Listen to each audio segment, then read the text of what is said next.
In this video, we will cover some of the interaction of these intracellular galectins in a way that it will regulate the immune response.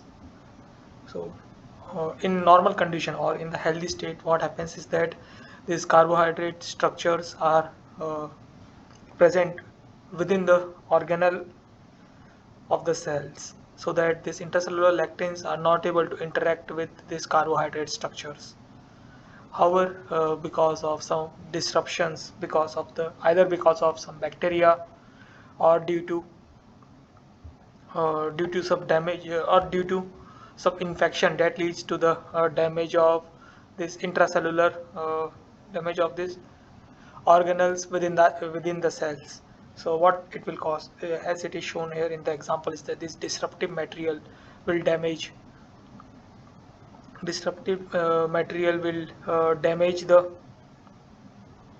organelles that are present within the cells, and that leads to exposure of the carbohydrate structures uh,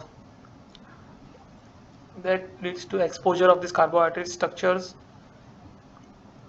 in the cytosols, so that the intercellular galectins now can interact with those carbohydrate structures, as now carbohydrate structures are in the cytosols or exposed to the cytosols. So because of this, it might trigger some of the immune response in the terms of autophagy, so that they can take care of this disruptions that has occurred because of this disruptive material. Some of the examples that are shown here is that this galectin A interact with this NDP52 to trigger galectin A interact with this NDP52, and then it interacts with these carbohydrate structures. Thus, in the way it will trigger autophagy within the cells. And in other case is that the galectin 8 uh, also interact with mTOR. That is, mTOR is usually mTOR's normal function is to prevent autophagy. However, in the case of disruptive condition, this galacteria interact with mTOR and inactivate this mTOR, and this will promote the autophagy within the cells. Thus, can take care of this disruptive organelle that has formed because of the disruptive materials. And another interaction that is shown here is that of the galectin 9. The galectin 9 usually interact. Galectin 9 forms a complex with TUC-K1 and AMP-K1 and interacts with the carbohydrate structures on the extracellular surface, carbohydrate structures on the surface of this lysosomal membrane, and thereby triggers. Thereby, what happens in this case is that the counterpart of this galectin will go within the lysosomes and inactivate their enzyme, and at the same time, it will also trigger the autophagy. Thereby, it takes care of these disruptions that is going on within the cells.